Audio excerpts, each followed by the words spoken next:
everyone. It's been 2 weeks. That means your favorite NetherRealm Studios Focus podcast is back. It's Slips. the Slips and Hippo Show. I'm King Hippo. And Slips is always here. He's got a monster. He's fresh. I think have odd hours. Up. Yeah. He'd have bedhead, but I don't think You mean hair? That was mean. Oh, yeah. Not that bald. I mean, who are we fooling here? That's like a Mr. Clean or something. Anyways, so, it's been a couple weeks. What have you been up to, Slips? What have you been doing in this 2 weeks downtime? So we got a lot of stuff happened in the past 2 weeks. But let's just talk about what happened with us. What have you been up to? I mean, I've been living a pretty boring life the past 2 weeks. I think last weekend I hung out with some friends. We played this board game that's pretty dorky. It was called Talisman. We did that. Yeah, it was fun. It's kind of fun. I know of that one. And then we played. My cousin's really big into Castlevania right now. I think we just talked about Castlevania on the last one too. And my cousin hit me up talking about Castlevania 3 because he just watched the Netflix one. And so he had it on the Wii, Castlevania 3. Yeah. And I've never played that one. So then I started playing it. And it's so good. It's interesting. I was like, oh my god. Yeah, it's... Who knew? Adding new characters that could do crazy stuff was a much-needed, People talk about Castlevania 2, and I think I said this off-air last week, that Bloody Tears is such a good song that it retroactively convinced people that Castlevania 2 was good. And... I mean, it's for its time. I think it's innovative, and I think there are some cool things about it. But it's definitely, I wouldn't say it's a top tier Castlevania game. I think Castlevania 3 is a much better return to form, and it's fun to play with the characters. 3 is so good. I think it's a much better. I don't even know. Oh yeah. There's so many different paths and so many different levels, and you can use all these different characters. Dude, it's so good. Yeah. It is. So if you guys don't know, so the Netflix Castlevania that came out that was written by comic superstar Warren Ellis, that is based on largely Castlevania 3 with a little bit of Castlevania. God, what is it called? Judgment. I think you're talking about Curse of Darkness. You're talking about Hector. Yeah, Hector and Isaac. Yeah. Curse of Darkness. Yeah, that's right. Yeah, so they're in the second season of Castlevania, which isn't spoilers. The first season's literally like 2 episodes. But yes, it is largely an adaptation of those games. So, which is weird because Castlevania 3 has, or Alucard is in that, and Alucard is a very iconic Castlevania character at this point. But Sypha I don't think has ever appeared again besides like mobile games and like spin-offs. But there she is front and center in the anime. And she's in the third game as like kind of a mage type character. But yeah, if you've never played Castlevania, good, and I'm so mad because you can't really get it anywhere unless you have a regular Nintendo or if you have the old Wii. But you can't even. It's on my. I have it on my SNES Classic. On your Super Nintendo, you have a regular Nintendo game on your Super Nintendo. So I have a Super Nintendo. I'm sorry, my SNES Classic. Yeah, I mean, I got to do that. I got to hack mine and put that on there. Yeah, it's very easy. It's very easy. You basically plug it into your computer. If you got ROMs, just put them on there. The system will actually just integrate it into its own cycle, like it's part of the thing by default. So it's pretty cool. So I have like all the Castlevania. I have Castlevania 3. I put the right Contra on there. What is the? Did you know like? I've been on a Castlevania craze. And so, like, me and my cousin played Super Castlevania yesterday. And, I've been playing Smash Brothers and I'm playing Simon. I'm a Castlevania nut right now. Did you know that Richter was the strongest Belmont of them all? Yeah, canonically, I do know that Richter Belmont. He's so badass. He was so badass, the whip actually got confused on its purpose because he beat Dracula's ass so bad that the whip thought it was being abused. Or maybe it was being abused, I don't know. But it was just the whip almost felt like it was too powerful and they lost control of the whip for centuries. That's where all the other Castlevanias where you're not a Belmont and you're not using a whip. That's where all those like Circle of the Moon, Order of Ecclesia, like all Portrait of Ruin, like Bloodlines, like all those Castlevanias where you're not a Belmont and you aren't using the Vampire Killer whip comes after Richter. Rondo of Blood with Richter Belmont.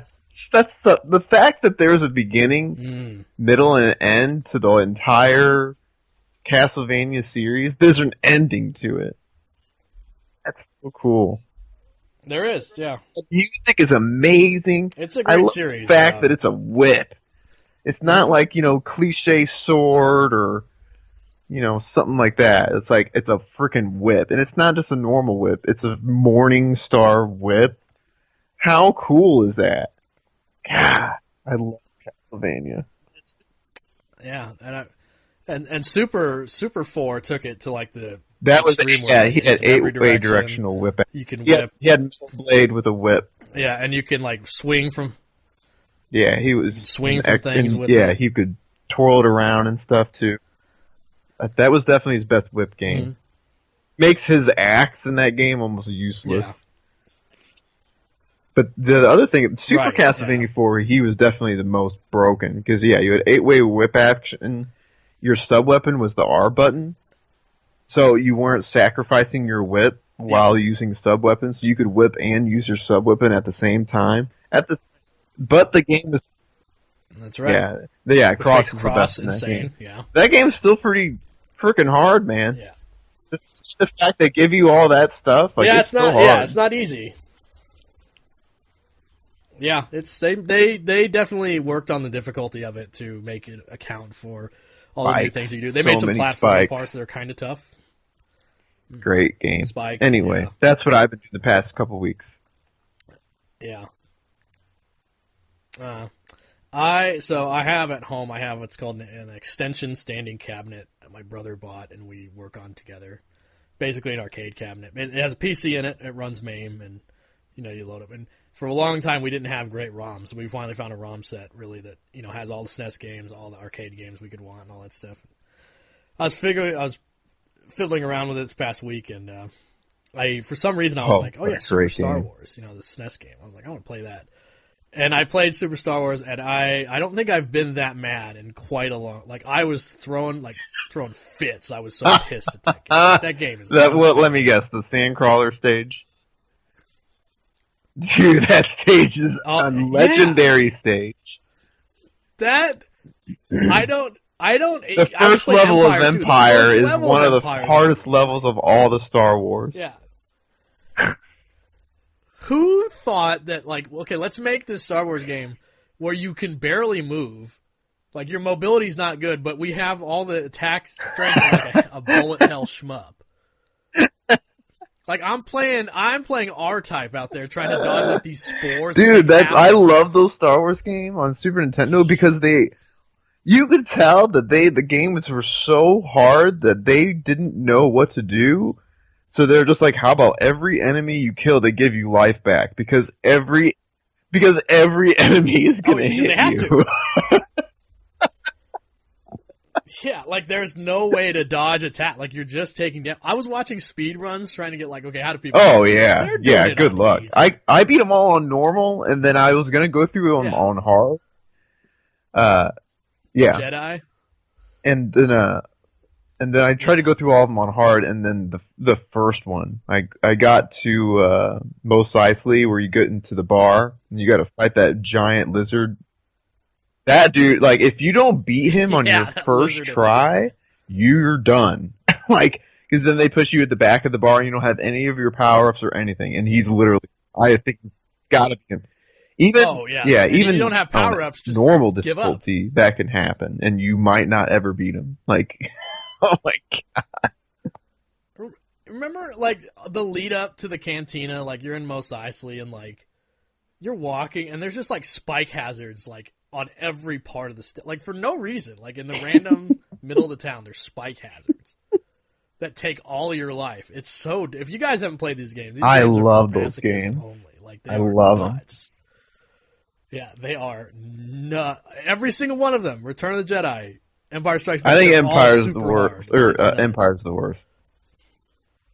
Yeah, Empire felt the worst to me. At like that first level, Battletoads hard. Like you just can't believe how hard it is.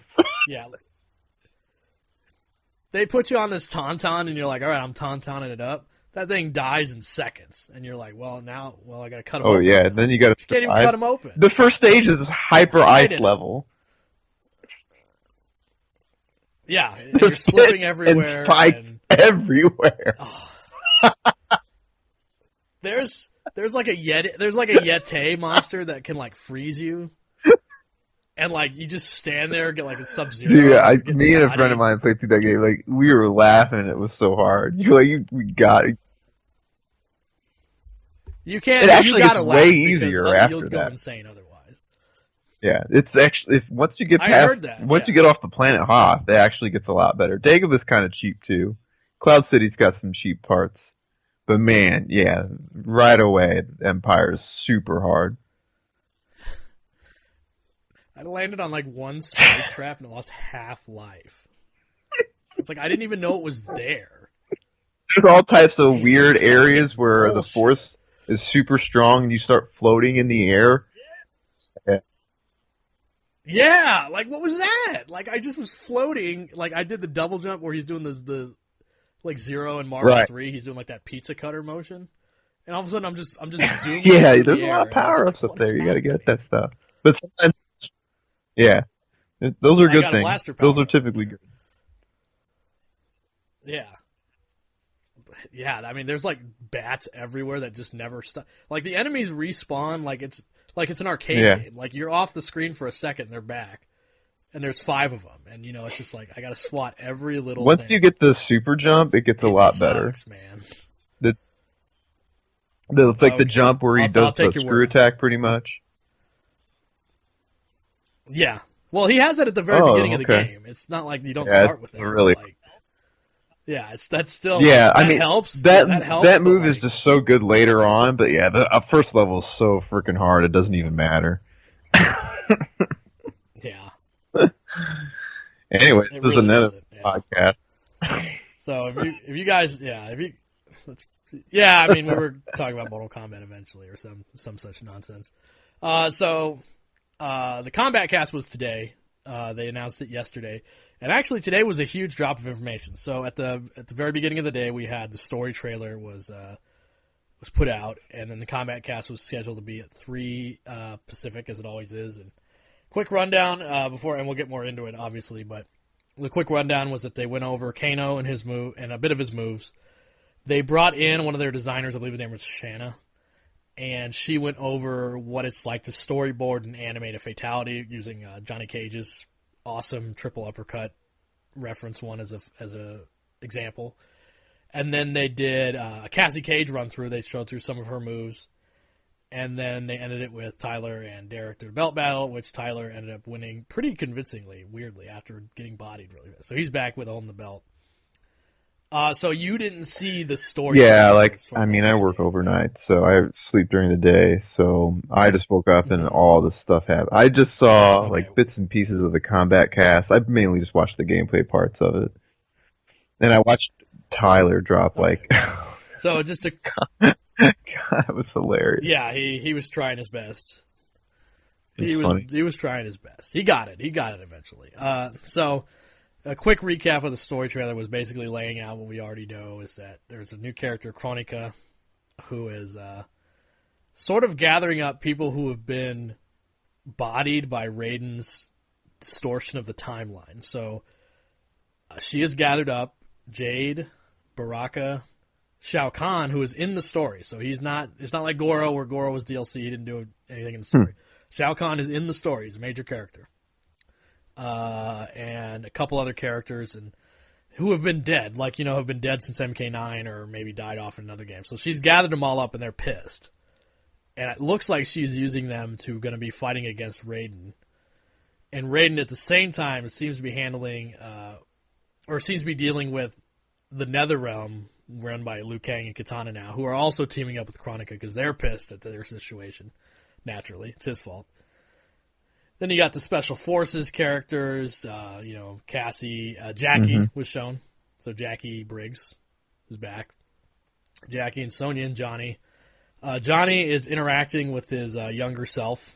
There's a part where he walks up and says, "Can someone tell me what the hell's going on?" His younger self goes, "Yeah, I've been in the future for about an hour, and I haven't even seen one jetpack. Not one." And then we also got Kotal Khan was shown. He's back. And Aaron Black. Aaron Black is also back. We didn't see Ferritor or Ermac or Reptile, so I don't know how many of them are coming back. But we saw them. So we saw a bunch of characters, basically. And there was some shots at new characters, too. So we saw some new characters that might be hanging out in the background. But overall, it was kind of, it was a cool trailer. Scored to some hip-hop, as usual. So we got to see a bunch of characters. But for today, their main focus was on Kano and Cassie Cage. So we saw Kano for the first time. So he has a new voice. He sounds authentically Australian now. He's a massive piece of shit. Like, he's pissing on the stage to start. I don't know if you saw that. His intro, one of his intros is he's pissing on the stage. And that's awesome. After he's done pissing. Yeah, he's a real piece of garbage. And so now he's using his knives a lot. As 16-Bit mentioned, characters who have weapons use them more than they ever have before. So Kano's got a bunch of knife attacks now, but Kano, it seems like his focus isn't so much on... he doesn't have really good, footsie, what we call mid-range moves or whatever. He has really good mix-ups, though. So he has a good overhead, like this wheel kick type move, and then he has a low that's it's kind of weird. It looks like a grab, but it's a low. So he throws them up, and he can special cancel that. So he's got an overhead low mix-up that's pretty good. He's got a combo attack string that he has a low and overhead mixed in that he can amplify with certain customizations that let him do a lot more damage. So he's kind of an up-close grappler. He still has the classic Kano moves. He's got the Kano ball from the ground. He's got it from the air. He's got the knife throw. Some of his customizations were really neat. So one of the ones that he had was so in MKX, you remember, he had that one variation where he pumped up his chest, right? And he took damage, but I believe his damage was buffed massively, if I remember correctly.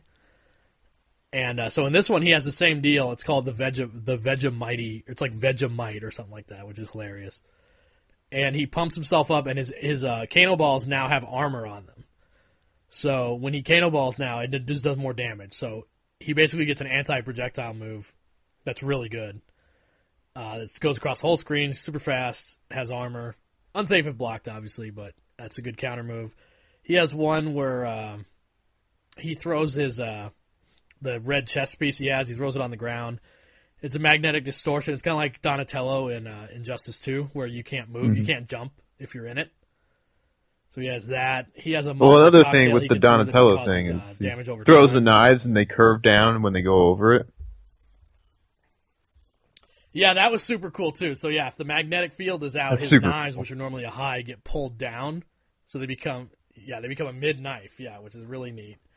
He also has a projectile. I think that it's his laser instead of a knife, so you can shoot the laser too. And the laser can't be amplified, but it's a bit faster, so it might be better. He has this rolling kick he can go under projectiles with. It might have been a low. It's very similar to Kung Lao's forward 3 from Mortal Kombat 9. They didn't say whether or not it was a low. But, so he's got he's a pretty interesting character. I always like Kano. He's always been one of my favorite characters because I love that he's such a piece of shit. You can relate to that, huh? He's willing to work for anybody for money. No, I can't relate to it. It's just funny.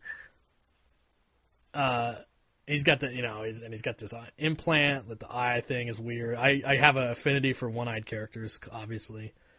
And he just looks cool. He looks cheap. A lot of his animations look really cool. He looks really good. I love them. He does, yeah. I think they're saying he's not a mid-range, but he's good at countering mid-range, and that looks true. Yeah, he had a couple moves. So he had the rolling kick. He had the this back two knife uppercut. Yeah, that mid kick where he had a couple moves. Oh, that's right. Yeah, they said he has this mid kick. He kicks with his boot. And the thing the other thing about that is he has jump back Kano ball. If that he does. That in itself is a super good anti-footsie thing. Just you can just kind of hover in the air and just jump, either neutral jump or jump back, and if you just get at the spacing to where people are just whiff strings over you, and then you just use that. It's like a dive kick, and it doesn't knock down. Well, I don't know if you noticed too. One of the other Yeah, that's because I was going to say it at the moment, because these can all change. This is, pre-release gameplay. It did not knock down. Yeah, it caused. So it didn't knock down because he has a follow-up that's amplified. So my guess is I don't know if that'll change anytime soon, because for the amplification to work, he's got. That's actually good. Yeah. From it. So that's interesting. I don't think his. Yeah, I don't think his ball has ever had. If he's able to hit people in the mid-range with that up ball or the air ball, and then he gets a 50-50, that's really good. I would almost prefer that than a combo in some for some character archetypes. But that's he looks really good to me. And he's got a command grab. So he's got. I mean, I don't know what combinations of the moves we could put together, but man, you could have overhead low command grab. Yeah. And a air Kano ball and some knives and the normal Kano. Man, who knows, man? I don't know. Whatever combination you could come up with, he looks like he could be really cheap. Which is good. Cheap is good. Yeah, I really liked, I agree. Yeah, I liked what I saw. One of the things I noticed that was really cool was, I don't know if the Fatal Blow is specific to wake-up rolls. It looked like it might be for counter hit, but they talked about how Kano's command grab, so command grabs, because they are throws, they count as beating wake-up rolls. So if a character has a command grab, try to wake-up roll out, they can use that to eat up the roll. And Kano, on counter hit with the roll, he did his lumbar check, which is a command grab, and the damage over time combined with the normal hit damage, it might have done like 35%. I want to know if. So. I want to know, like, when they showed that you can beat the get up rolls with throws, but can you catch the backwards rolls with throws? I'm curious. What my guess is you have to collide with them. So, like, if you're right on them, you could probably snag them. But the backwards roll, I don't know if you've seen some of the washed up warriors. Yeah, can you not really do anything about backward rolls? Yeah. My guess is maybe you're free not jump right ins, on top I guess, of them, if probably they back not. They jump in, yeah, you might be able to guess a jump in, because I don't think I noticed they said they're not invulnerable at the very end. So you might even be able to chase them down, like you would have backdash maybe. It's tough to say. I'm not 100% sure. Don't quote me on any of that. I'm not 100% sure, but I believe at the very end they're not they're vulnerable again. Maybe. So it might be a situation something we need to get our hands on once we once we get our beta access or whatever it is. And then they brought in one of their designers. Her name was Shanna, and it was really cool. They did this with MKX too, where they talked about how they made fatalities with the sound. They have a sound studio they use to make like goop to make the blood noises. So this time they talked about what it's like to make a fatality. So they had a storyboard that showed what Johnny Cage's triple uppercut fatality kind of looked like in its base form, and they showed what the mocap looked like, and then they showed the facial animation on top of it, and then the final product. So that was pretty cool. They talked about what it's like to come up with a fatality, where it's more of like a group thing, where everyone's shouting out ideas to kind of narrow it down sometimes. And as we've seen, some of the fatalities are just insanely over the top and goofy, and they look great so far. I loved Cassie's. That was hysterical. I literally LOL. Yeah, Cassie's, both of Cassie's so that I funny. I saw the one where she runs and shoots you, and then she kicks you in the balls, and your skeleton comes out. Until your skeleton pops out. Yeah, that's nuts. Yeah, that is hilarious. That got me good. That was good. The other one, her other one is pretty great too. So she runs up, she does a shadow kick through your chest, it knocks your heart out. And it does like an action movie where it cuts to it from 3 different angles or kick it. And then she puts her arms through both of your rib, where your rib cage is. Oh, so that's right. I did see that. Her hands are where the hole in your heart is. Yeah. And she makes a heart and blows a kiss through it, which I thought was pretty awesome too. Yeah, Kano's was pretty brutal. I didn't see that one. He headbutts you until your head explodes. Yeah, it's very brutal. So the other one that we saw was Cassie, and Cassie is completely revamped for the most part. I was actually pretty surprised. So there's actually a pretty funny so when they released all this information, they also let up, I guess, a minor sort of embargo they had on a bunch of journalists and YouTubers and stuff that had gotten access to the game were able to put out footage. So right now, if you go to YouTube, you'll see a ton of footage of Cassie and all of her costumes and her movesets and Johnny Cage and a lot of the more recently announced characters. And one of them was a Game Informer article where they talked about how much they liked Cassie in MKX, and then they played her in this one. She was completely different. They were like, what the fuck? They kept some of her moves, so she has a bunch of glow moves, and she still has gunshots and stuff, but they've now added this drone that's behind her that she kind of uses all the time. Kind of not dissimilar to in MKX, Sonya had a variation where she had a drone. It kind of sucked, so nobody really used it, but Cassie uses it like in her throws, and like she has a bunch of moves off of it, so I thought that was pretty cool. I think it's neat she has like a little buddy. She looks cheap. She looks like a zoner, from what I can tell. Like a keep-out zoner. That might be her best thing, because she has this low really gunshot. Again, I don't know if it hits low, but she definitely ducks. Yeah, and it goes full speed, knocks down on hit at the moment. And she has that's always good. Normal gunshot that she can like kind of charge. Yeah, charge up and cancel. Yeah, and the charged up one is a fatal blow, or is a crushing blow. Yeah. She had some other moves. She had this cool one where she hops on the drone and it carries her across the screen with a shadow kick. So it's like kind of like a Kano ballish move. I thought it was pretty neat. And she had her glow up kick. She has that again, which she had in MK9. She has a ball breaker, but it's a low. She does a kick instead of an actual nut punch. Her nut punch actually is her wake up attack. I don't know if you saw that. That's awesome. Yeah, her up 3 is a nut punch, which I thought was fun. Yeah. So she has a low blow. The best thing I saw was that she has the low blow, and there's a crushing blow where if you tag them with another one in the recovery while they're recovering from the first one and do the amplified version, she actually crushes their balls. How would you ever hit with that? Yeah, like it's brutal. If someone's just not blocking? I have no idea. I think it's just. My guess is it's a counter hit. Because, like. They were using it in a very specific situation. My guess is it's a counter hit, or I don't really know. I don't really know, to be honest, but it's funny. It's definitely hilarious. Like, it does damage over time. I wonder if the nut punch is unpunchable. And because then that would be a viable option. Maybe, it just doesn't seem like something you would optimally go for after a nut punch, just to go for another nut punch. Yeah. You would think you would go after a combo starter. Yeah. Yeah, it's not really. It's not usually a low or anything like that. Yeah. One thing I thought was interesting was that despite having really good range on some of her moves, she had a back 2 that was really far. And this her back 3 is actually just a shadow kick. It just doesn't go as far. Yeah. They're not combo she doesn't really have big combos. It seems like she had one string that was it was a low starter that did launch for a combo, but other than that. She didn't really have a lot of moves that launched up for combos. So it seems like even though she could be really good at mid-range, it doesn't lead to much. I think she's a zoner runaway type. I think you might be right about the zoning. Yeah.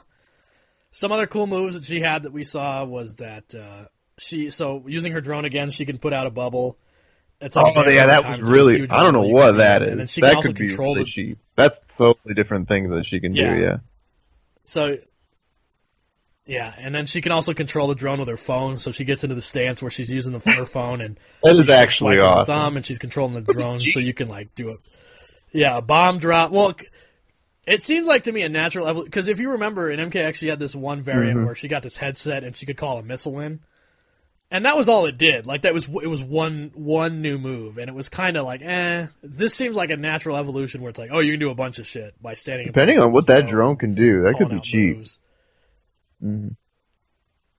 Yeah, I know. And then what was another move she had? Oh, she had the shoulder barge. So it was very akin to, I would say, Nightwolf, where she glows green and she does a shoulder barge, and then she has an amplified follow up where she knocks your face a bit, and it's a crushing blow, I think, on counter hit.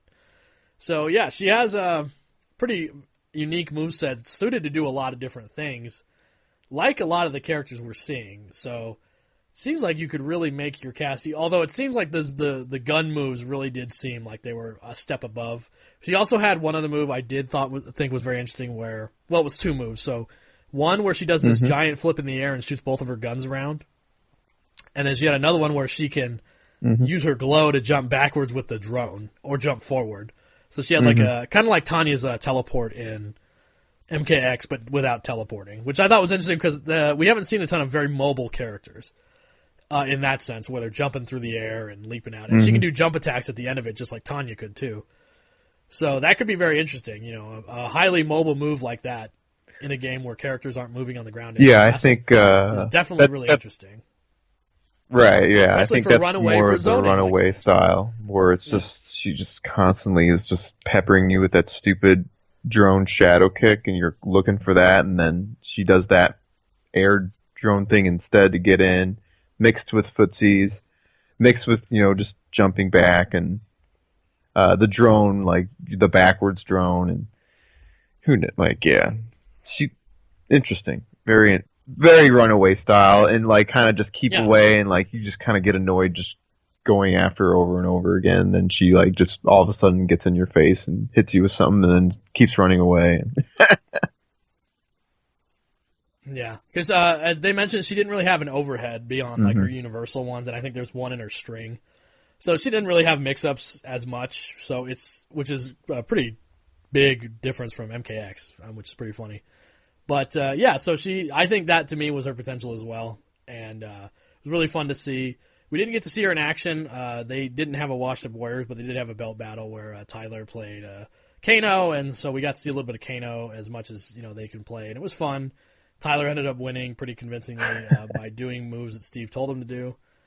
And that was it. So that was the Kombat Kast. That was pretty interesting. That was fun. They did not announce the date for the next one. Their quality of play has gotten better, I think.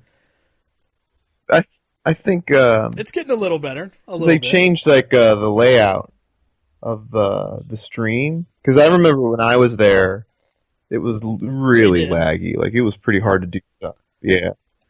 And I think they have a better setup where they can actually like do combos and stuff like that, because that's good. Yeah. That helps. Yeah, that helps a lot.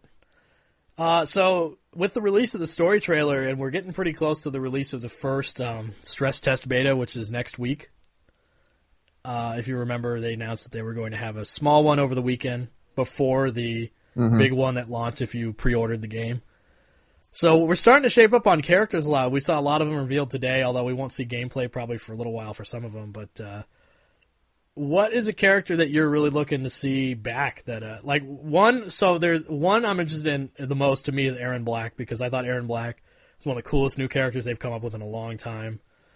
I love the cowboy aesthetic, and they've been so creative with some of the characters that I've seen so far that I thought were kind of plain really before. Good like now. Cassie, I didn't really think a lot stood out about her in. Yeah, I didn't think a lot stood out about her in MKX. She had, like, good moves. Like, she has good moves, but that doesn't, apply a lot to the character of her, where she's kind of goofy and stuff like that. So, like, her having this big thing where she runs away with the drone or she slides across the screen with the drone, very character stuff in the drone. So with Aaron Black, who, like, was kind of an enigma, like I said, he didn't have a ton of, moves that really stood out as character. Although he did have, like, sand grenades and the Tarkatan arm and stuff like that. I'm really excited to see what they do with him. Aaron Black should be really cool, because he was cool in MKX. I didn't like the sound effects of his guns. They were kind of like, I don't know. It's kind of like sounded like a cap gun to me, right? Where it's like the gunshots, and like yeah. Well, like I mean, he the did gunshots in the other like NetherRealm games just sounded better, like Deathstroke, and that's like. I don't know. They sounded clangy, and so I'm really interested to see what they do with Aaron Black and his guns and all that stuff. Yeah, he's definitely the other one. The other one I do want to see what they've done with is Kotal Khan, who I thought was cool, but like I don't know. A lot of it was kind of weird, conflicting. Like he had the like praise the sun move, but then he had like the blood totems, and then he had like the sword moves. I can't wait to see all of them combined into, like, okay, his moveset's now using that giant sword. That sounds tight. Like, I don't want to see him, like, shoulder bulging and doing elbows. I want to see him use that sword. He is cool. He was one of the few other characters I played in MKX. He is just awesome. Good voice acting. One thing I noticed that was cool, so this was his voice is okay. So it's Phil Lamar, who does the voice of Aquaman in Injustice. Yeah, so he has a really good deep voice. And one thing I noticed, now this was the same in MKX, although with the graphics it was a little harder to tell. Him being green, that is actually paint. And in MK11 in the story trailer, you could see that he's got skin underneath all that paint. So the details of MK11 having, better graphics and a much better facial rigging structure, you can actually see that there's a somewhat human. Because if you remember his alt costume in MKX, he did look. Yeah, I thought he looked like Ogre from Tekken. Like, what the hell is this? Yeah, but that's what he looks like. He's just wearing like war paint. So yeah, that was pretty cool to see. And obviously we saw Kung Lao and Liu Kang, and I can't wait to see what Liu Kang looks like, because I thought in MKX he was awesome. He was at his most Bruce Lee-ish, which I think is what they've always kind of gone for. And I imagine in this game it's going to be even more so. Because, I mean, to me, like, look at, like, Johnny Cage. Like, one thing about Johnny that I always kind of missed was that, he's a martial arts superstar. But, his moves were, like, big knees, the nut punch. Like, they weren't very martial artsy moves, right? In this game, he's got, like, a bunch of, like, Jean-Claude Van Damme kicks. He's got that one where he does the giant split kick. Which is totally a Van Damme move. Like, he would do that in a movie. And it seems like they've really nailed that part down, where it's just like he's doing moves that he would do in movies. These big flashy kicks and spin kicks and stuff like that. So, yeah, I can't wait to see what they do with some of those newer characters who may not have had that flash like in MKX. I agree.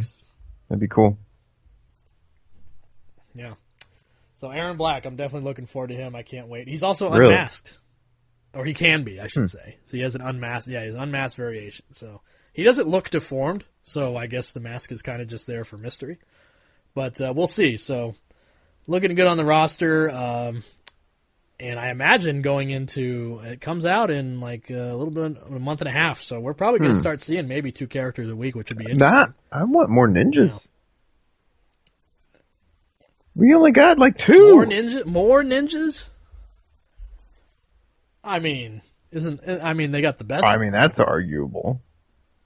People love Ermac. Scorpion? Sub-Zero? Where's Ermac?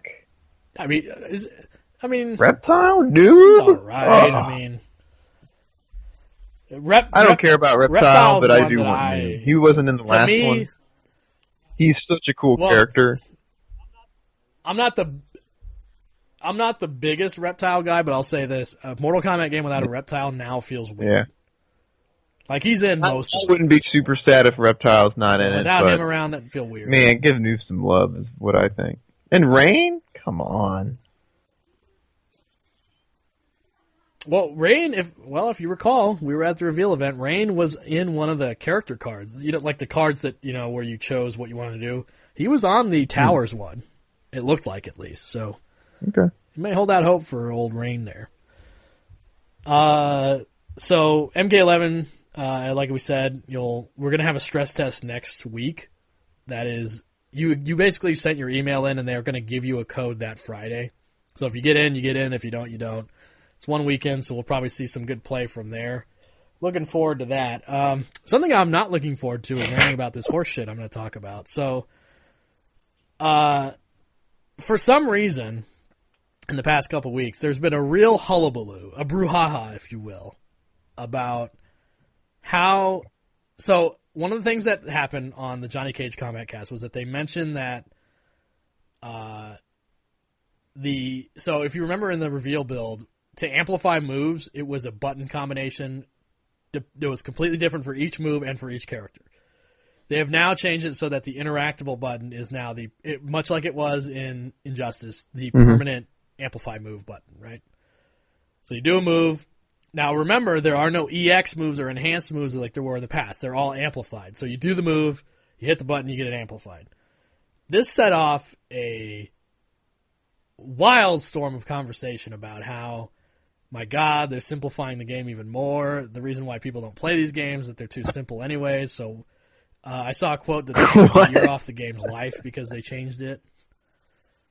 So I want to lay it out there because a lot of people talking about this haven't played the game. And I'm not, look, we were privileged enough to get invited to the reveal. I'm not saying like, oh, wow, you scrubs haven't even played. No, it's not like that. But you and I were both at the reveal. We played the game. It wasn't that they were hard to do, these that we didn't know them because they were new, right? But they were not hard to do. You were doing long Scorpion combos with 2 amplifications in them, no problem. We just didn't have time to. My critique at the time, which I told someone, was that I felt that a lot of times it was unintuitive as to which button you had to press. For example, Raiden, to amplify his down back 2, which was like this one where he pulled you in with an anti-air, you had to keep mashing 2, and then for his like Superman, for example, what you did with back forward 3, you did that with the throw button, which didn't really make a lot of sense to me, to be honest. But I was like, well, maybe they can change those. So they decided to just forego that idea in the first place. But there's been talk, and it's from the same fucking people, which I'll get to in a second, that this was going to be a mild inroad to stopping like what is considered rampant counterpicking at a top level. Yeah, that somehow this was going to be a small execution barrier. Now again, you and I played it. There is no execution barrier with amplifications being. I had there wasn't. No issues with it. My only issue with it was just going to be a little more of a pain in the ass to just memorize what those are. But they're not hard. But if you were at home, like, okay, let's say if you weren't at an event where like we had limited time to play, you would have figured out which amplifications you needed in like 25 minutes. This issue is so irrelevant to me. Like whether it's the R button to meter burn or amplify or a different input, it didn't matter one way or the other to me. It was just, okay, whatever you want me to do, like I'll do it. Like either one is easy. It's just one is just more universally easy. And it's the way it's been for every fighting game ever. Like every Street Fighter, if you want to do like an EX move, it's like, you just hit an additional button or something like that. So it's 2 like buttons. they messed with an idea of like, of just changing it into, just a different input to changing it to what every fighting game has ever done. And not even that, just what they've done too. And not only that, yes, that's what I was going to say. And somehow it created a big uproar. And I mean, I haven't even really followed it because it just seems so petty and dumb that I don't care. Like, I couldn't care less if it's a button input or if it's an R button. Like, either way, I'll just learn it. It's not hard either way. Well, what's really weird was even some people were like, well, now we can't do, like, we're going to have, because when it was on block, sometimes you would have issues getting it out, like if you were doing like an EX move. Because hitting block and hitting the button at the same time, sometimes you get a block. It wasn't a huge issue, but sometimes there would be exceptions to where you would have to hit block after the button push, and then there was other moves where you'd have to hit block first, or maybe it was the same time, at the same time. But yes, I want to stress really importantly, those moves don't exist anymore where you press them at the same time. Right. Every move they call it amplified for a reason. Is because every move is amplified after the fact. So I saw, like Forever King was like, well, now how are we going to get instant interactable armor and stuff? Are you doing a special move before you hit interactable? Then yes, you would get, but how would you, like that one completely went over my head. Like, I don't understand how you would get an accidental interactable. Like, you have to do a special and then hit the button. Like, what do you... So there's two things to this thing. I think a lot of it is people not paying attention. Shocker, right? Like, I think a lot of people would genuinely... What I just said about there's no moves that you have to press amplify and the regular button at the same time are not in the game. They probably don't know that. And I don't blame you. Like I said, there hasn't been a lot of information about the game, but I would hope that at this point we kind of realize, okay, there's not EX moves, they're amplified moves, they're meter burn moves only, which means we do them after specials, which means even if it was the meter burn, but if it was the interactable button, I would guarantee there's no way you're going to do a special and hit interact and then hit interact first before you do the special. I just really doubt that. Maybe there is some people. Maybe there is. I don't know. The other thing is that while this is a different argument, it is a variant on the same goddamn argument I've been hearing for 8 years. You and I have been around the block. You've been in it a lot longer than I have, but I've playing fighting games competitively for like 10 years. And we both played MK9 probably from the start. What's the one argument that every NRS game, what's the one argument that for always NRS persists? games? I think you know what it is.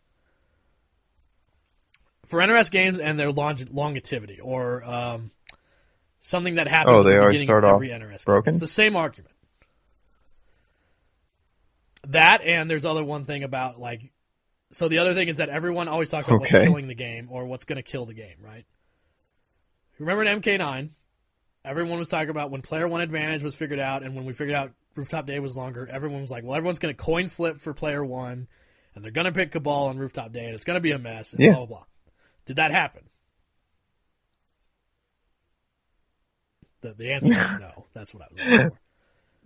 Like, Rooftop Day was an issue. It was, but, I don't know. Like, I mean, it wasn't running rampant, but it was definitely there. That's what I mean. It was there. I'm not saying it wasn't there. This is what I'm saying. The Doomsday aspect. This is what every tournament's going to look like at top 8. I see. Yeah. In Injustice 1, everyone's just going to pick Zod or Batgirl, or everyone's going to pick Martian Manhunter and do his teleport because it's safe. No. Did that happen? No. There was one guy that was really good with Martian. There was a couple people that were good with Martian, but he was not. Everyone in top 8 was not picking Martian. Didn't happen. In MKX, there was a bunch of things with MKX. The run cancels were too good, and no one was going to pick anybody character but this. And to be fair, there was a few times where DLC characters came out, but for the most part, the Doomsday sayings of, like, insert character is going to kill the game maybe lasted for a tournament or two. Or that character specialist, you couldn't be a character specialist, that's in every game too, by the way. You can't be a character specialist, you have to pick multiple characters. Character specialists do things all the time. All the time. Injustice 2, the exact same thing happened. The Injustice 2, the argument started to be like, because there's gear moves, the game's now too simple, and the matchups aren't, varied enough, and that's why nobody plays, because it's boring. It's all a variant on the same sort of, like, Doomsday, like, what are we going to do? The sky is falling, like a very Chicken Little argument. And it's always from the same goddamn people. And for those of you who don't know, it's always Playing to Win, a.k.a. Matty Schultz, M2 Dave, and Tom Brady Menoudas. It's the same fucking people. Every time. What are they saying? The world's ending and blah, blah, blah. For this time? That the game's too simple without the amplification was a way to sort of complicate the game, but now because it's so simple, they're simplifying everything, like the wake-ups and stuff. It's going to be too easy to counterpick, and everyone's just going to counterpick, and that's going to look bad for the game, and no one's going to want to play it because it's too simple, and blah, blah, blah, blah. Right? So, the one thing I want people to remember anytime you engage this argument is a little term called bad faith. Have you ever heard this term, Brad? Elaborate. Bad faith. When you operate in bad faith. It's a legal term. So it's a legal term. And it means intentional dishonest act, misleading another, or entering into an agreement without the intention or means to fulfill it, or violating basic standards of honesty in dealing with others. To lead to non-legalese it. This is when you have an argument that you don't actually care about that much, but you think it's funny to, like, make people mad, right? If you've ever talked to a 16-bit back in the day, this was his bread and butter, right? I'm going to rile you up about something I don't really care about, but I think it's funny that you're trolly thing. So I'm going to keep doing it. It's a very trolly thing to do. Now, if you remember, I wrote an article about this very recently. You guys can check it out. My blog is themsfightingwords at wordpress.com. Cheap plug. The MK community that we know of, like the modern day one, like I'm Shock and those guys were playing UMK3 in basements places. Like that happened. I'm not going to deny that.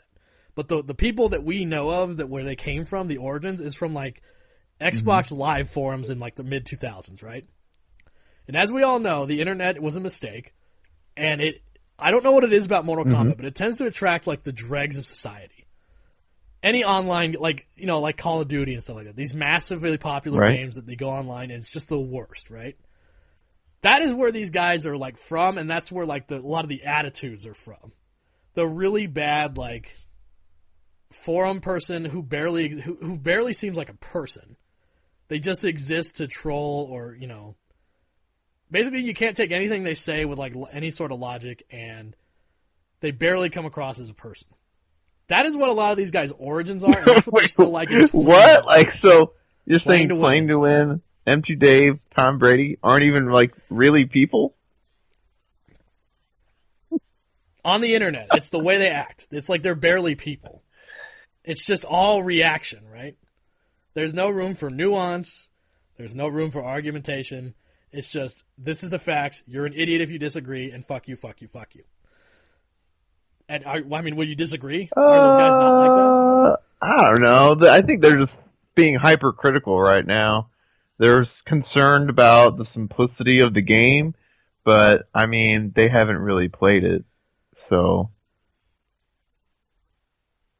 I don't know how. I don't think anyone's really taking them that seriously at this point. It's all I fucking see on TYM. That's the point. Yeah, I mean, they had their podcast about it. It's even starting to crowd off. I didn't really get a chance to listen to this one. I listened to the one before this one, though. I tried, but I don't want to have a coronary, so I didn't listen to the whole thing. But my point is that the bad faith argument comes back, where, again, these guys aren't really interested in like playing competitively or doing good, or they're just not interested. They also don't pay attention to anything. Like, they don't know much about anything if you ask them, really.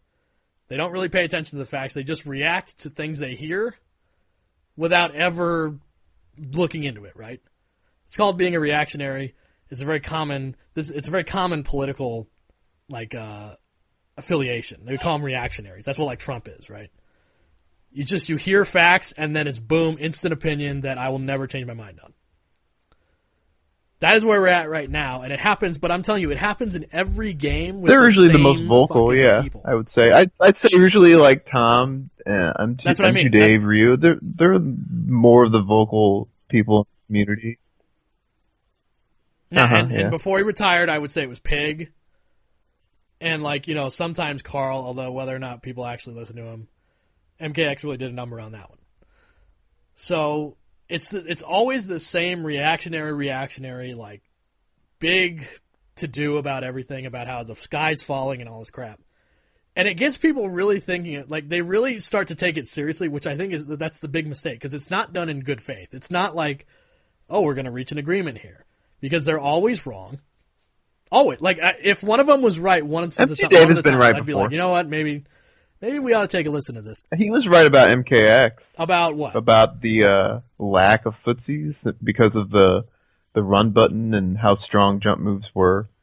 And there's the argument of if footsies existed, and the footsies are very. I personally was never good enough at the game to understand the footsies in that game. So that kind of when he said that, it made sense to me because I was like.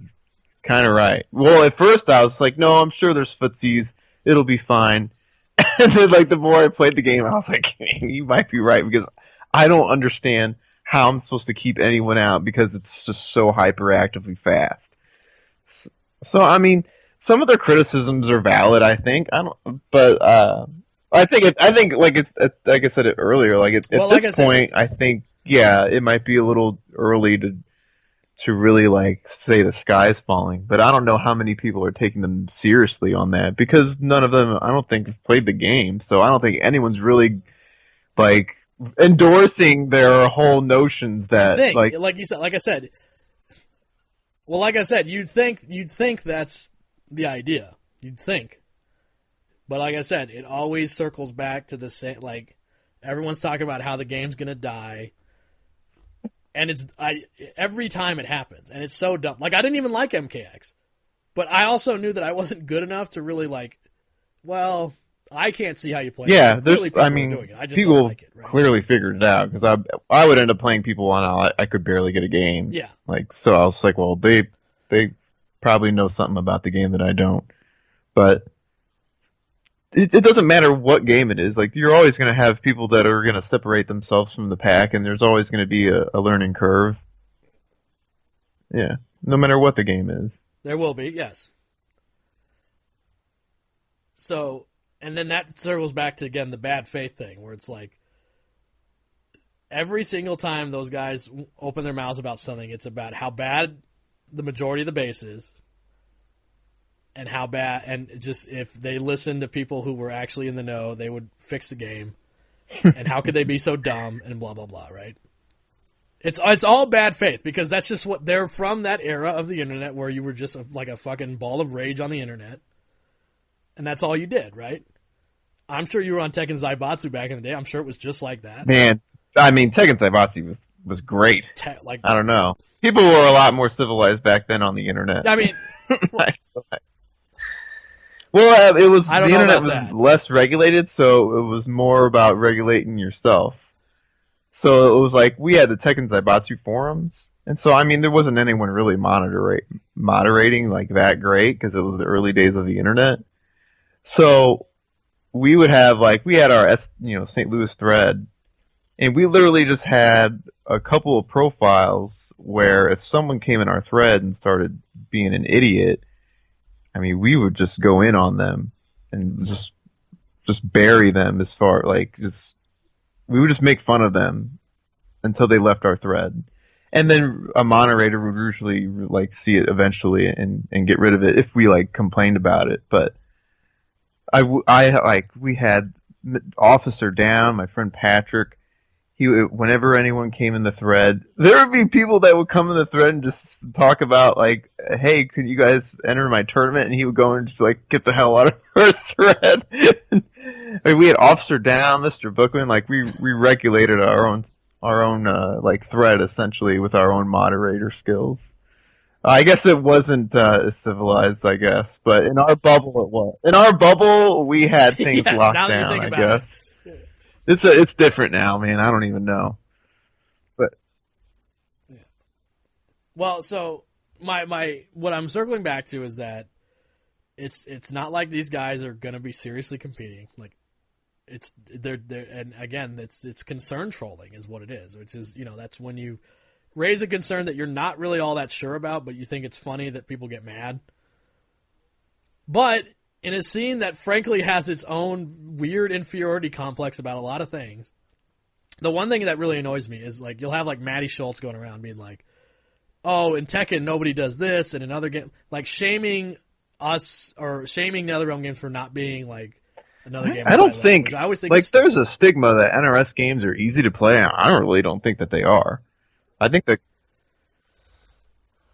they're easy to play in the sense of, like, the strings. And so to me, this argument, if they were easy to play, I think more people would play them. I'd like, when I talk to people about, like, oh, dude, you should play Injustice while you play. A lot of people say, like, man, the combos are hard, and they are. The combo system's hard, yeah, and they say because it feels weird. I'm sure they always say it's a clunky feeling, and I think that's just because, like, we've mentioned it before, like, the buffer system on normals is really strict.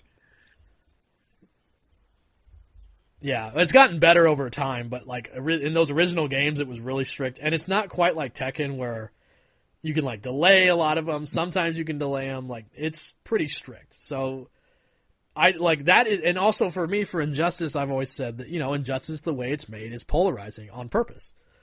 There are some matchups that are dirty easy. Yeah, I think that's another thing that makes the NRS games hard, is that some of the archetypes are so far extreme in the opposite spectrum, like, it can be kind of overwhelming. Like, it seems like it almost feels like an old school, like an ST like style, like trying to get through zoning type thing. So you got to have a pretty strong mental fortitude, right? Exactly. Like, so in Injustice, so in Injustice, when you pick a character that has really good, normals and has a fireball that's good, that's really difficult for a lot of characters, just because the way the game is. The stages are super long. When you beat a character, they fly all the way across the screen again. The mobility's not very good. There's just a lot of things that kind of bias the engine for these types of characters, which makes some matchups. So, like, if you pick Starfire against, say, like, Flash or something, It's just hard, right? Or Batman against Scarecrow or something like that. Like, it's just really hard. And that's just the way the game kind of is. I've never felt MK has had that problem. I've always felt Mortal Kombat more having a character balance issue. Yeah, it's true. Where just characters were nuts. But so for me, the argument falls flat in Mortal Kombat, and I like, again, they don't pay attention to anything because it's an argument done in bad faith. You don't look at the past and say, well, what was the problem in these games? And it's like, well, Tanya was in top 8. Well, Tanya was a problem. She was really, really good. She got nerfed. She didn't see her as much. Well, Alien was a problem. Well, he got nerfed and you didn't see him as much. And then the problem was, well, did you like the game or not? And if you don't like it, that's fine. That's totally valid opinion to have. I didn't like MKX. You didn't like MKX. But to then go like, well, the reason, is because the game's too simple and no one wanted to play it. That is not what happened. MKX still draws. Yeah, my if you look at like online tournaments, was I felt the game was almost too simple because the offense was just so cheap. And I was just like, man, like, I don't want to spend $500 to go to a tournament, and then I go to against a character who's got like these cheap strings and then armored launchers out the wazoo on these safe strings, and I got to constantly guess if an armored launcher is going to come out off the safe string or if I'm going to keep blocking and I have to eat more pressure. I was like, man, like, this is just. I was like, there's no way I have a philosophical defense that makes me feel okay fighting against that in a tournament. I was like, if I am tournament ready, I can go up against, like, I can have a philosophy on how to deal with certain characters and certain matchups, and I'll understand what is happening while it's going on, and if they beat me, they beat me, right?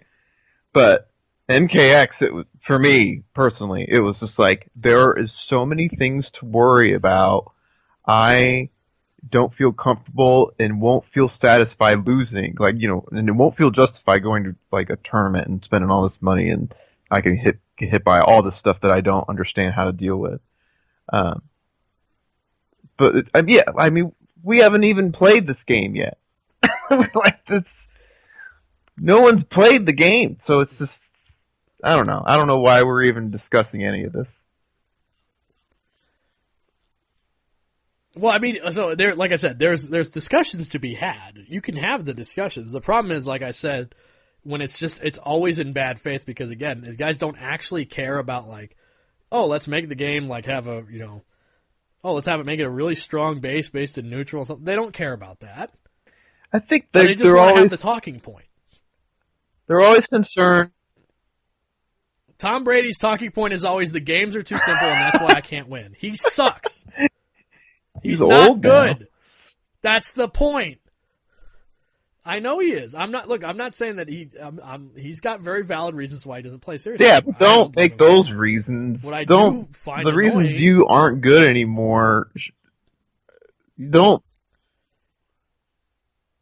Those are the reasons that, like, you aren't good. Like. No, you can't win anymore because you don't have time to play. It's so easy to see. Yeah, it's so easy to see through it, like, for what it is. That's all I'm asking people to do is look through what they're saying and see what it is. Now, with Dave and Playing to Win, like I said, just old internet trolls. It's just that's what it is. But with people like Tom and like Perfect Legend and stuff like that, that is what it is. They'll always the talking point that they always want is that the games are too simple, and that's why I can't do as good, is because they've made the playing field is too low, right? That's always, like, Tom said that about Tekken, of all things. Like, oh, they made it too simple, and now I'm sure Carl will say that about DOA 6 when he inevitably gets fucking raked. It's the same argument every time.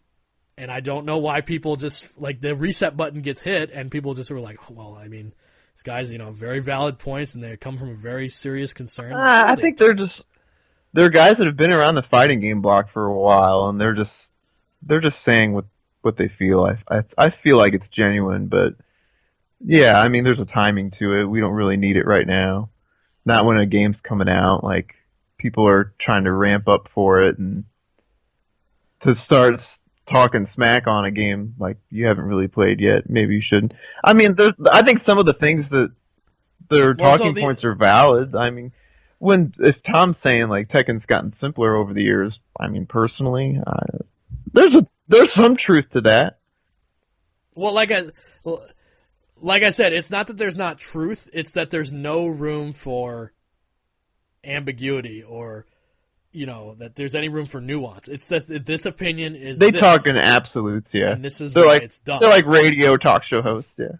Yeah, reactionary. Yeah, that's what I mean. That's why I talk about reactionaries. That's what like Rush Limbaugh is and stuff like that. It's just a reactionary opinion that you don't want to have the opposite opinion. It's like that comic you always see. This is a comic you see on Twitter all the time when people complain about Street Fighter V but don't play anything else. Man, I hate Street Fighter V, blah blah, and they're holding up a copy that's on fire, and someone goes, "Well, you could play, this game," and they hold up another fighter, and they go, "I don't want to play that game. I want to hate Street Fighter V." Like that's the point. Like it's just this talking point: zoning is bad. The characters are too simple. Blah blah blah. It's the same talking points we hear all the time. They're never really genuine. Like they're genuine in that that's what they feel, but it's also like their talking points are terrible because they're not smart. So it's like you can see through it. That's what I mean. Like if they were just a little bit smarter, like a little bit, you would and paid attention and like cared. I think you they could construct an argument, on all that. Care as in like care about like wanting to have the perfect opinion, as in like, well, I'm going to see all the information out there and see what's really going on. They don't care about any of that. You could literally present them in their face with this fact and they'd be like, well, fuck that. That's what being a reactionary is. It's just, well, fuck that. So that is that is the problem. And I wrote about this in that article that I talked about where that's been the NRS top community for a long time. And because the people who were so influential, like Tom, like Pig, and like, he's different now, but, 16-bit back in the day, just loud and reactionary, right? Have this opinion, it's never changing, fuck you if you're wrong, right? And that is what people talk like nowadays. In everything. There's no room for nuance. There's in everything. In every fighting game it's like this, but in NRS I think it's particularly bad because it's a smaller community. Yeah, I mean, society has obviously gone fucking down the toilet, but the point is that in the NRS community, which is very small, very insular, it's dangerous. Well, dangerous may be a little bit too harsh, but it's concerning, I would say, that it's so reactionary when it's like, you guys got to calm down. And that, and in fact, I'll slide right into the next thing we're talking about. So there was an incident a couple weeks ago, and I don't want to harp on it too much, but I'll just be talking about the basics of it, where they announced that Summit of Power. We talked about it a bit on our last show, actually, because that's when it happened. That Summit of Power got announced, or Summit of Time, I'm sorry, run by Beyond the Summit was announced. And the people that were going to be on it, that was a bit of controversy in the scene, right? Mm-hmm. And Tweedy went absolutely ham on Twitter. And the sad result of that was that his sponsor dropped him. He was too problematic. And it was not a minor loss. He said he had a salary and that his traveling is severely in jeopardy because of that. And he was honest about it. He said that his quote was that if it weren't for making my mom sad, I'd kill myself. When was this? He said that, and it was bad, right? This was a couple weeks ago, or this was like a week ago, maybe. Now, and I do feel bad for him because we've both known people who this, and I don't know him, so I don't want to go in, but it's their life, right? Playing this game.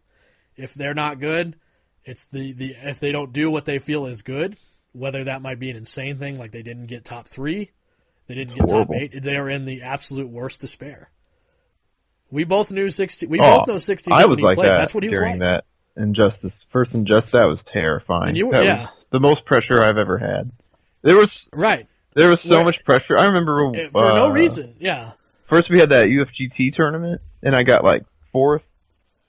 And then I didn't have much money, so I couldn't really travel, but I could go to KIT. Right, you were in a bit of a. And I remember thinking like, this might be the last tournament I might be able to enter for this game, and there was so much pressure, just being a tester and being behind the scenes and playing the game, and I couldn't even really handle it. And then I remember Gio, the Tekken player, he had some alcohol, and I was like, man, give me that.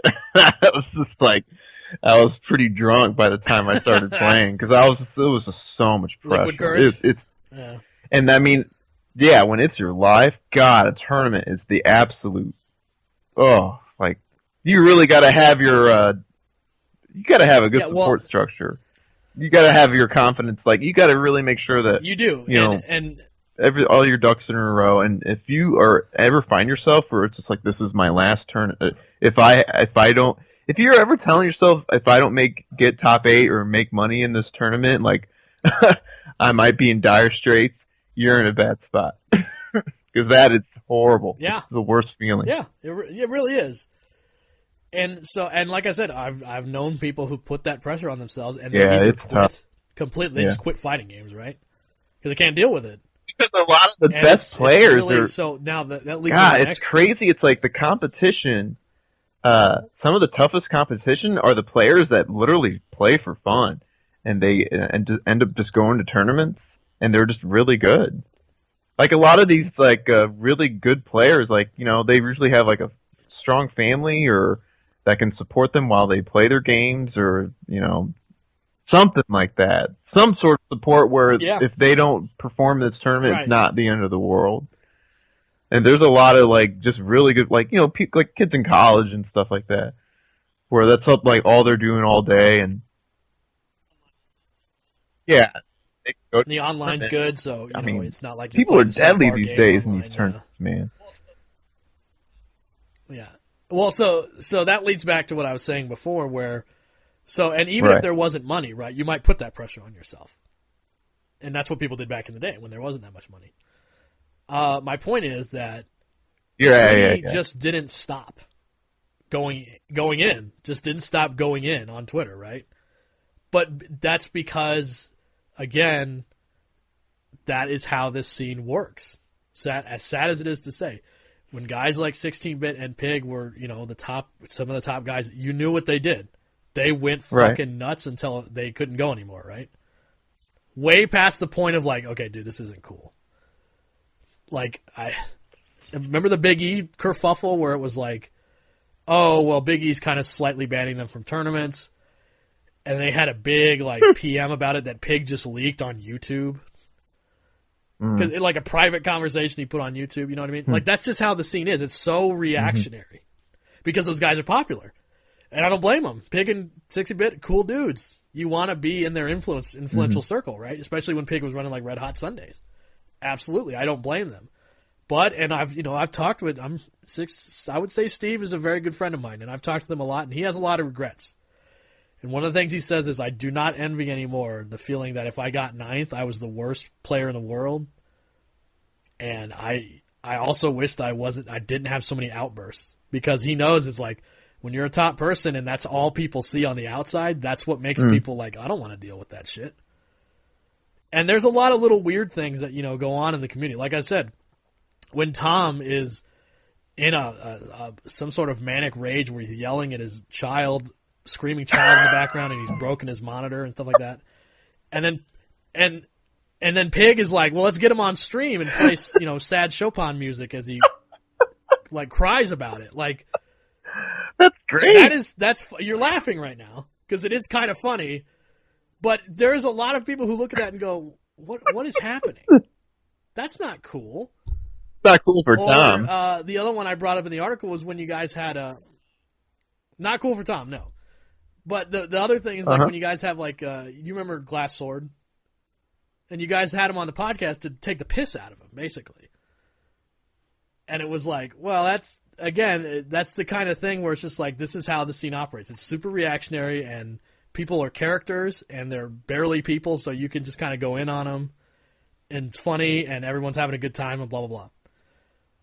So Tweedy, sincerely, was at his lowest point, because this is, again, you just don't stop going in. And it is a bit of his own personality. I'm not going to absolve him of his actions, but what I'm saying is he's a younger guy.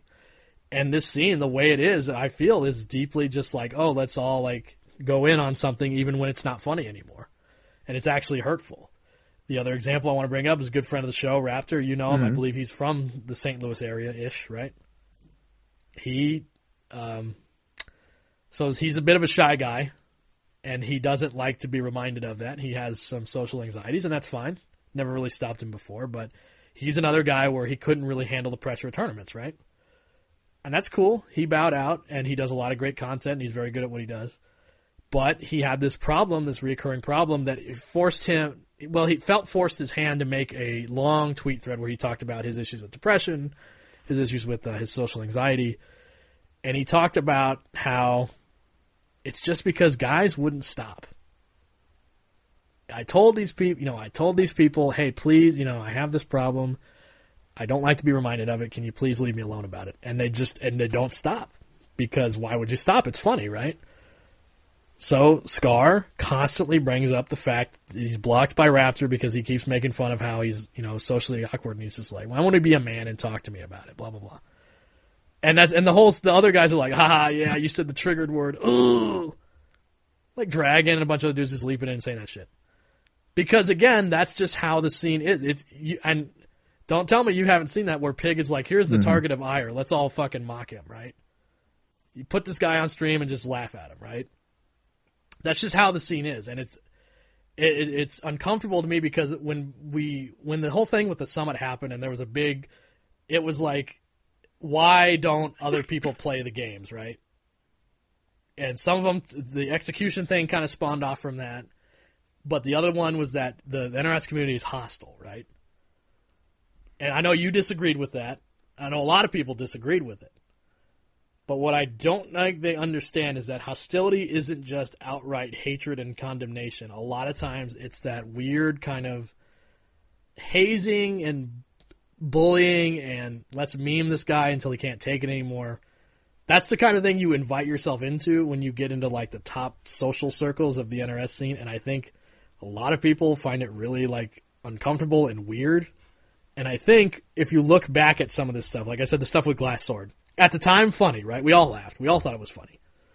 Mm-hmm. In 2019, if you look back, we just had this guy who was kind of okay at tournaments. He was like a mid-level player, and it was just kind of a joke that he talked funny and that he had these weird quirks, and it was just like kind of laughed at him. And I think that's the kind of thing nowadays that wouldn't fly. And I think a lot of people would see that and hang on, I'm done. Okay. And a lot of people would see that and just be like, I don't really want to be a part of that. If that's how you guys operate. And also that goes back to the reactionary thing where if you don't get top 8, you fucking suck.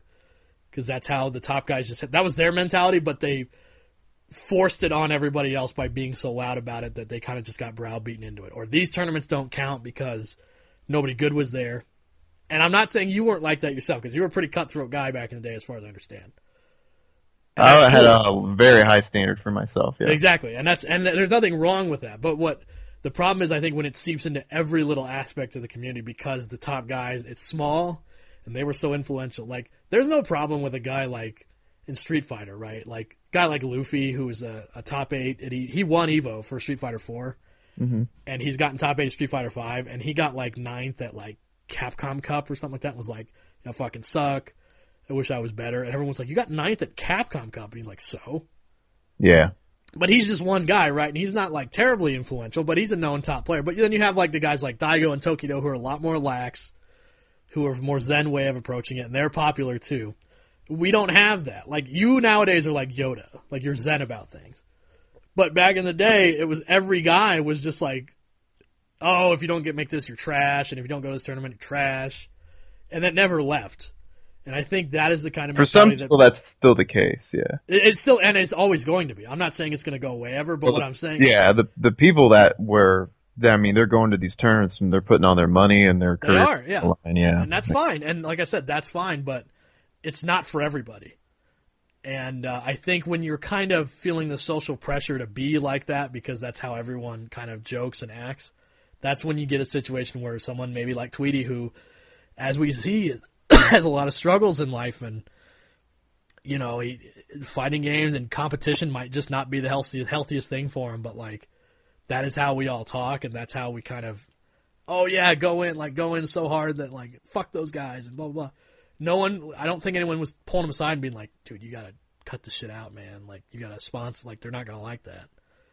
I feel like no one was there to say that because we all know this is just normal. That kind of going in on Twitter. Like, that's just just what we do. And I felt really bad about that. It was a kind of a fucked up thing, in my opinion. I thought the whole I couldn't believe any of that happened. I thought that was crazy. So, yeah, this was my perspective on the summit. It was, sure, go ahead.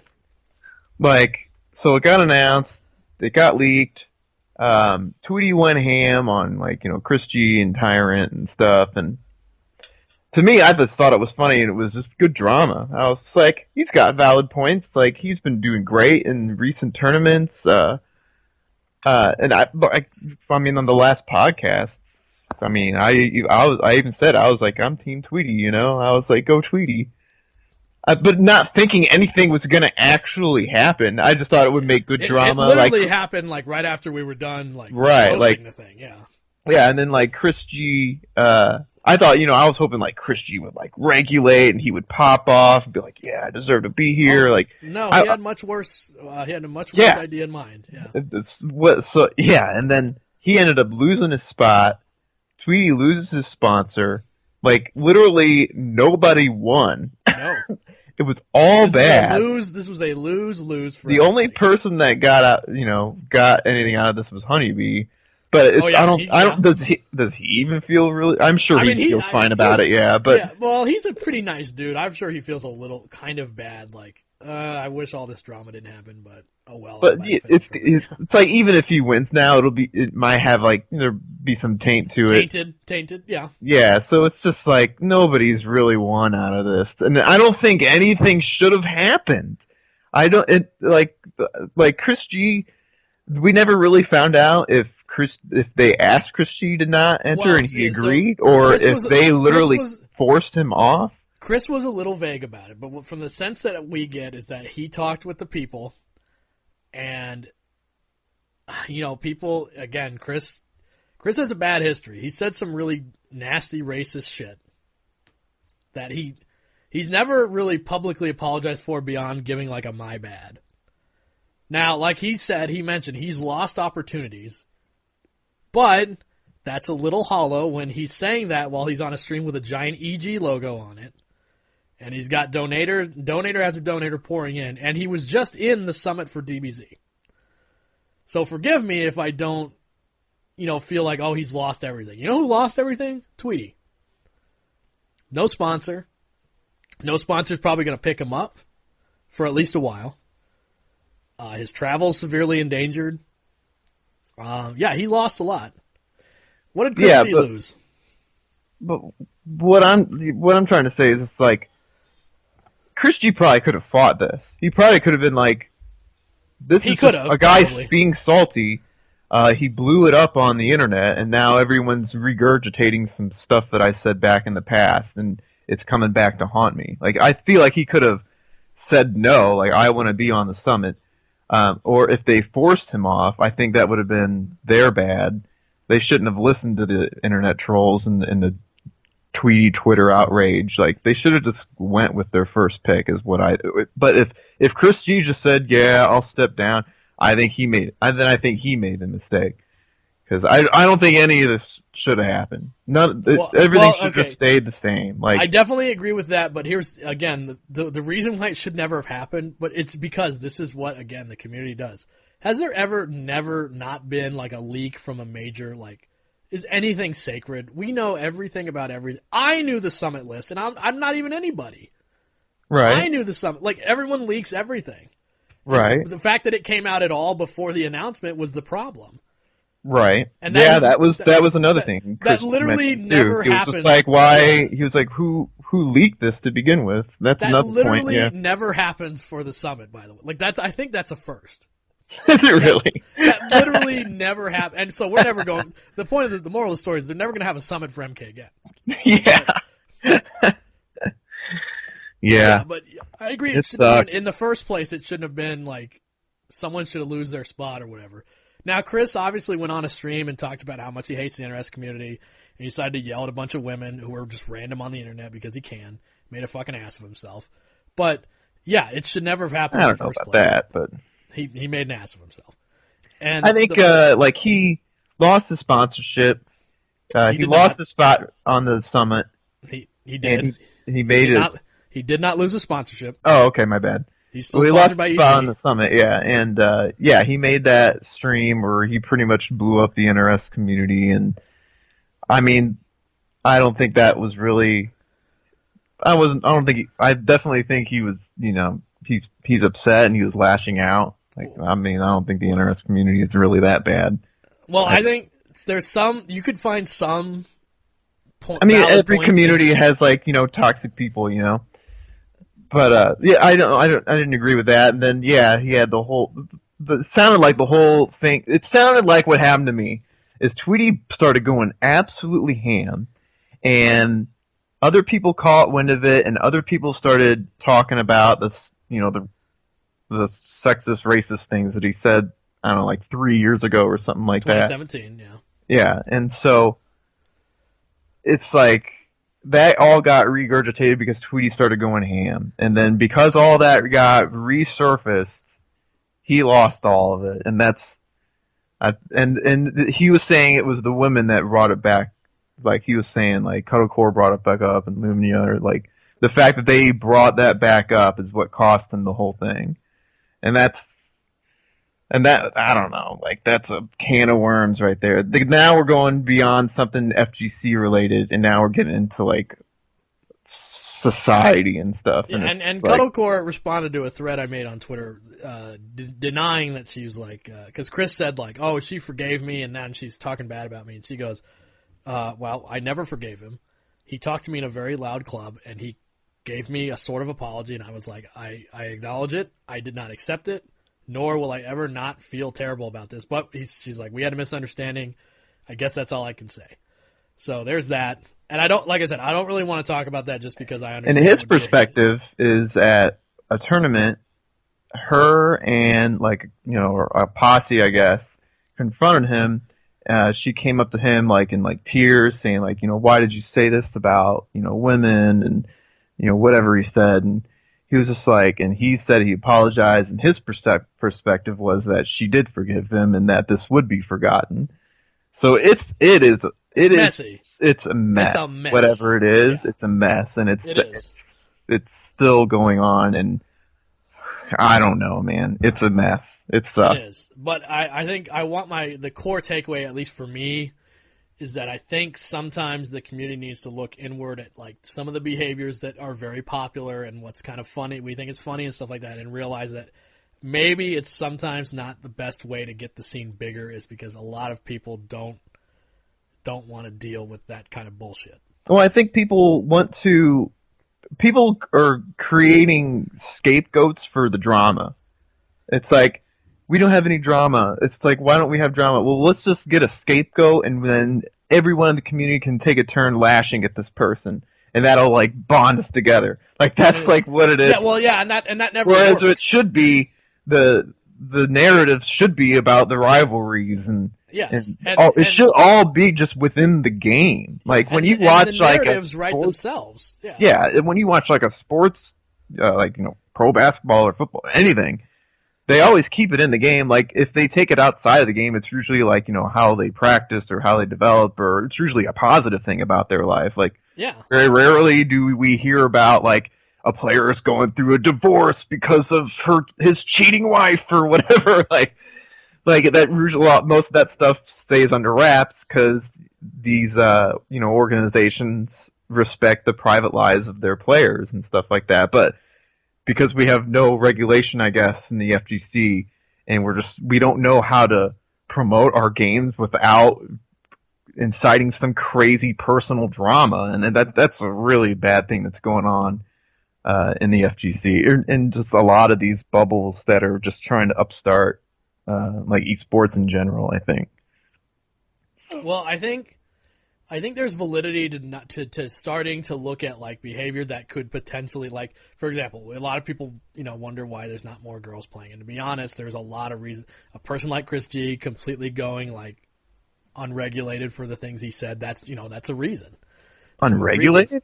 I mean, He got reprimanded for the things he said back then, though, didn't he? No. I mean, he said that he's lost opportunities because of it, but I think it's because people bring it up. If they hadn't, nothing would have happened. Wolf Crone the other day was on Facebook and said, "What do you think?" He asked some guy, "What do you think about men popping pills to become ladies? What do you think about that? Isn't that fucked up?" And it's like, dude, what the fuck are you talking? Because Wolf Crone's just a piece of shit. So he is. This? Where do you? That was on Facebook. And it was like, that's the kind of thing that some people look at that and go, well, I'm fuck with that. And I think that is a very legitimate, like, okay, this is some behavior that's just gone unregulated for a long time, and maybe that's why. I don't think that hurts the whole like FGC. It just hurts people who just don't like Wolf Crone's point of view on that. But I think everyone's like, oh, we're done with the FGC. Listen to this guy. I think most people don't associate someone's personal opinion. Well, the problem is when they're a popular personality and people want to agree with them, and they make it a very hostile atmosphere. And it's not like overtly hostile; it's just quietly hostile. And that's a very true thing that we're kind of dealing with. I mean, we're dealing with that as a reckoning, and even in society right now with the Me Too movement and stuff like that, where we're just it's getting to a point where we're trying to look inward at what's behavior that's been very status quo for a long time, and maybe that's not such a good thing. I don't want to get on that tangent, but here's what I'll say just at my final point is that this whole thing should never have happened because that leak should never have come. Nobody should have been DMing people about it and DMing people who have no filters or barriers, which is, again, that's just an NRS community thing. No one has any barriers. There's nothing sacred. And I think that sometimes maybe we need to take a look at, okay, this is what the scene is. The reactionaryism of the scene, I think, is a problem. In a small scene, I think it's a problem. I think it's tough because, like, the FGC and esports in general are born and live in social media, right?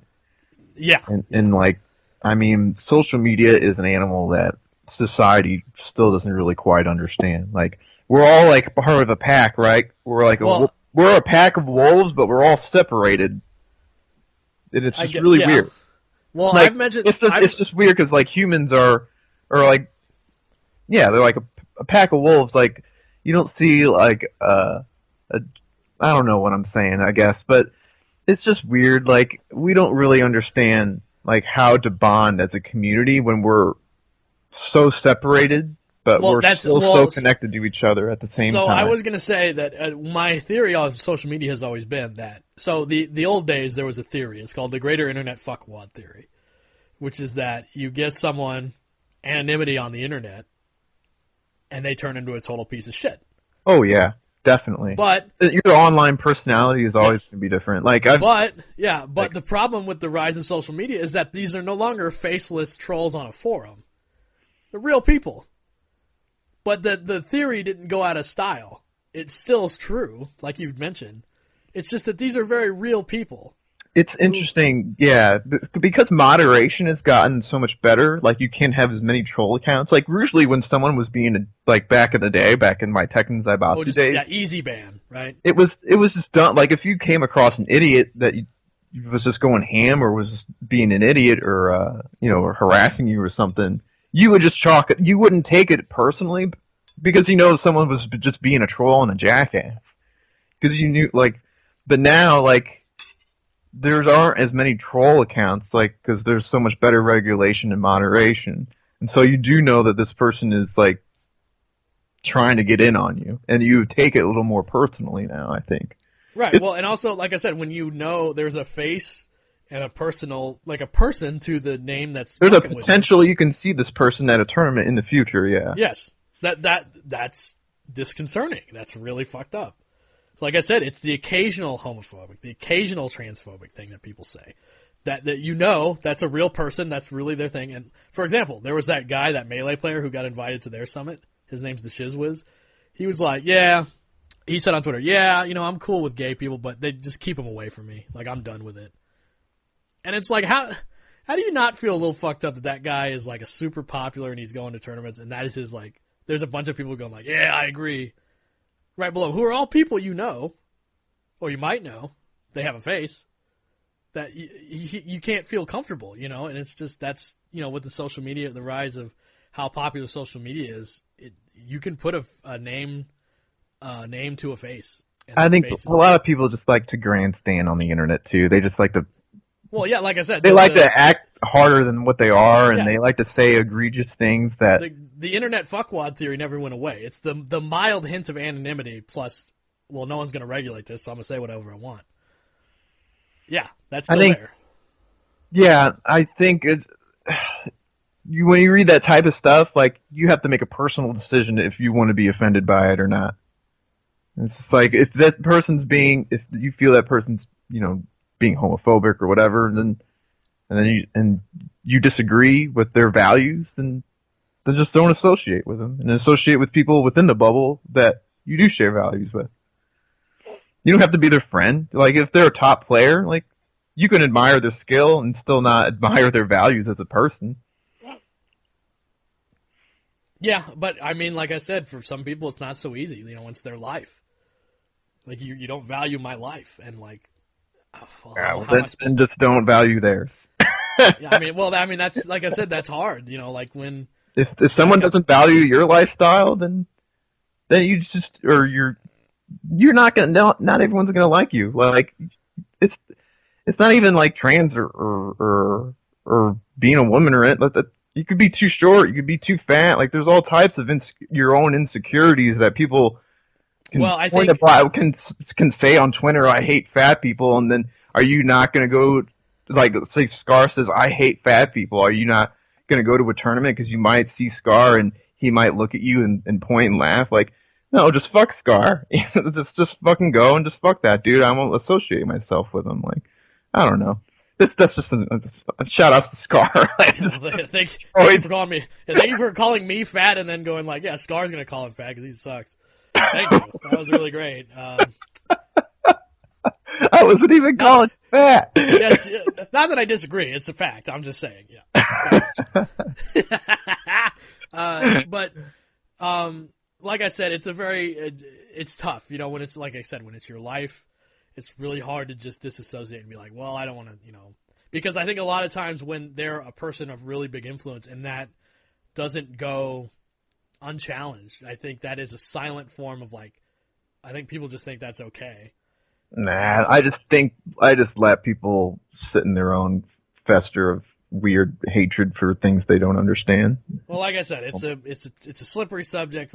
We're not as equipped to handle it, and we probably not nearly equipped. I love how we're trying to handle society's problems on a FGC NetherRealm podcast. It's a tall order. The Slips and Hippo Show to solve all of the world's problems. You got to start somewhere, So we've gone on for a bit. I think it's time we hit the wrap up. Like I said, a lot of stuff happened in the past 2 weeks. We probably didn't even get nearly. I don't even know if we talked about Johnny Cage as much. Yeah. So, but he's out there. He's cool. He's really funny. If you look at some of his intros, there's one where he references Blade Runner that absolutely killed me. That outro is what gets me. That outro's hilarious. So basically, there's one with Geras where Geras is like, "I've seen things you never believe," and he's like, and Johnny says the line that Roy Batty says in Blade Runner, where he's like, fires on the rim of Orion or whatever, and Geras is like, "All right, you're dead." What? I didn't hear that one. Yeah, That's there's also funny. another one where they reference Austin Powers 2, where Austin goes back in time and sees himself, and he's like, "We are sexy. We are sexy bitches." And then Dr. Evil goes, "All right, this is getting goddamn ridiculous." Johnny does the same thing. Like, he comes up to his clone, and he's like, "Dude, we are sexy." The guy goes, "We're sexy bitches." And then he goes, "This is goddamn ridiculous." No kidding. Yeah, it's awesome. I love the intros. Cassie's very funny. I don't know if you've seen, there's one. Her intro, she slides down a helicopter rope, like, upside down and just goes, "Sup?" Yeah, then blows the bubble. Yeah, it blows the bubble. Yeah, "Sup?" So yeah, they're on point with all the personality stuff. There's, like I said, there's a ton of YouTube footage you can look out now that I think someone has all of Johnny's intros with the characters they had on YouTube as a compilation. So you can look those up. We haven't gotten a date for the next Kombat Kast, so I'm not really sure when that'll be. It'll probably be within the next couple weeks, I imagine. Or they even might do one when they do the that stress test, like I said, that coming up next week, 15th through the 17th. They're going to do a stress test of the online which will be right before the March 28th online beta that you get access to if you pre-ordered it. So look forward to that.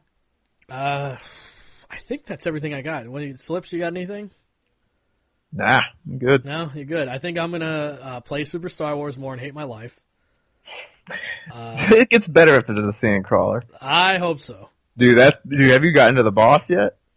No. Here's the problem. I thought the boss was that lizard thing that shoots 3 missiles and annihilates you. Turns out that's not the boss. Mm-mm. Yeah. Also, by the way, this is super fucked up. By the way, don't do this in game design. I'm telling you. You beat this guy. He's like a mini boss, right? Then there's a whole section where you collect life ups and hearts and life extenders and all stuff. And then there's a bottomless pit that if you don't hold right to the right of the screen, you fall down this bottomless pit and die. Who thought that was a good idea? It's great. God, man. Those Jawas, man. Like, they designed the Sandcrawler to be this giant troll level. Oh. I hate it. Have you gotten inside it? That's what I mean, inside it. Okay, yeah, man, inside is really hard with those force fields. Oh, those don't even make sense. They're really cheap. Cheap. I tried to figure it out. I'm like, this doesn't make... I'm trying to slide past it. It just blows me back. Then I slide and I just go under it, and I don't even know why. They're really cheap, yeah. I mean, there is something to them. I forgot what it was, though. But and then the more you play it, the more you'll start to understand it. And then you've got those giant turrets that shoot like ion pulse things that bounce off the walls. Mm-hmm. It's cheap. Yeah. Yeah, it's... You'll get like a gun upgrade. Once you start getting your gun, like... Yeah, I did notice that. I'm definitely kind of want to play Castlevania 3 now that we talk about it again. Dude, I can't wait to play that. Yeah. I'm so mad. I don't have any access to it. Oh, damn. Dude, mod that NES Classic. It's not hard. Yeah. My computer's in the shop, and then I'm going to do that. Oh, okay. We'll get that done. Yeah. And I think that's going to be out. So we're going to be out for 2 weeks again. We'll see you back. And this will be after the online stress test, so I'm sure there'll be a lot more footage to look over. I'm sure people will be recording a lot of their sets. So we can probably start to get a better glimpse of maybe what this game will shape out to be in at least the first couple months. Because it's not going to be the full roster. So I'm looking forward to that. We'll be talking about that. I'm sure guys like Ketchup and Mustard, all the usual really good NRS content creators will have a lot of stuff about that. So, yeah, we're going to look forward to that. Other than that, I don't really have much more to say. So it's just going to be signing off for yet another week. This has been King Hippo. This is Slips. We'll try to solve society one step at a time. Right. Peace. Peace.